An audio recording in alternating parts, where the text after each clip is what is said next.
Hello friends, my name is Mijanur. Today we have brought 3 dangerous horror stories. It is a very dangerous story. Keep watching till the end. Let's start. On a dark and stormy night, Sarah found herself driving alone on a deserted highway. Her car suddenly sputtered and came to a halt. Panic set in as she realized she was in the middle of nowhere, with no signal on her phone. As she stepped out to check under the hood, strange whispers filled the air. Sarah's heart raced as she looked around, but there was no one in sight. She tried to start the car again, but it refused to budge. With no other option, Sarah decided to walk down the road, hoping to find help. The whispers grew louder, sounding like distant cries for help.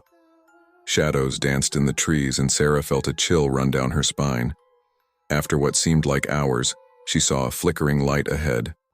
Relieved, she quickened her pace, only to realize it was an abandoned gas station.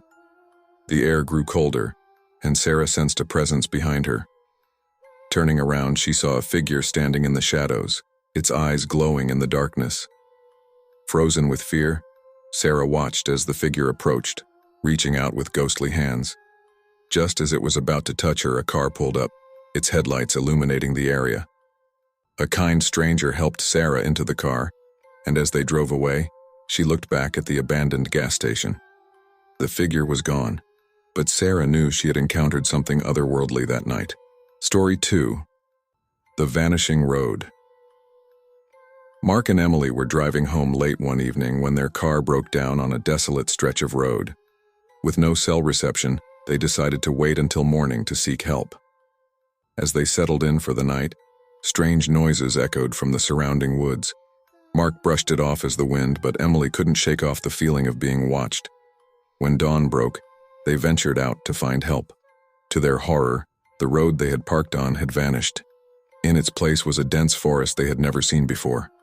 Panic set in as they realized they were trapped in an unfamiliar wilderness. The eerie sounds grew louder, and shadows flitted among the trees. As they wandered deeper into the forest, they stumbled upon an old cabin. Relieved, they knocked on the door, hoping for assistance. To their horror, the door creaked open on its own, revealing an empty interior covered in dust and cobwebs. They heard footsteps approaching from behind. Turning around, they saw figures emerging from the trees, their faces twisted in agony. Mark and Emily ran back to their car, but it was gone, replaced by a vast expanse of fog. With nowhere to go, they huddled together, praying for daylight to come. When the sun finally rose, they found themselves back on the familiar road, their car miraculously repaired. They never spoke of the vanishing road again, but the memory haunted their dreams for years to come. Story 3. The Phantom Mechanic. Jake was driving through a remote countryside when his car suddenly broke down. Frustrated, he got out and popped the hood, hoping to diagnose the issue. As he tinkered with the engine, a voice behind him said, "Need a hand?" Startled, Jake turned around to see an old man standing there, dressed in overalls and holding a wrench. Relieved, Jake accepted the help. The old man worked quickly, fixing the car in no time. Jake thanked him profusely and offered to pay, but the old man refused, saying, "Just passing through." As Jake drove away, he couldn't shake off the strange encounter. That night, he stopped at a motel to rest. In the middle of the night, he heard a knocking on his door. When he opened it, he was greeted by the same old man from earlier. But something was off. His eyes were hollow, and his skin was pale. The old man whispered, "I fixed your car, but now I need something in return." Terrified, Jake asked what he wanted. The old man replied, "Your soul." Jake slammed the door shut and locked it, but the old man's voice echoed through the room, growing louder and more menacing. With no other choice, Jake fled into the night, driving as fast as he could. The old man pursued him, appearing in his rearview mirror with each passing mile. It wasn't until dawn broke that Jake realized the old man was nowhere to be seen.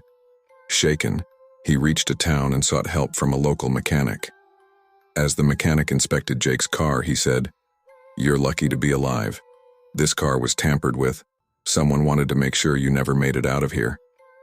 Jake never spoke of the phantom mechanic again, but he always checked his rearview mirror, half expecting to see those hollow eyes staring back at him.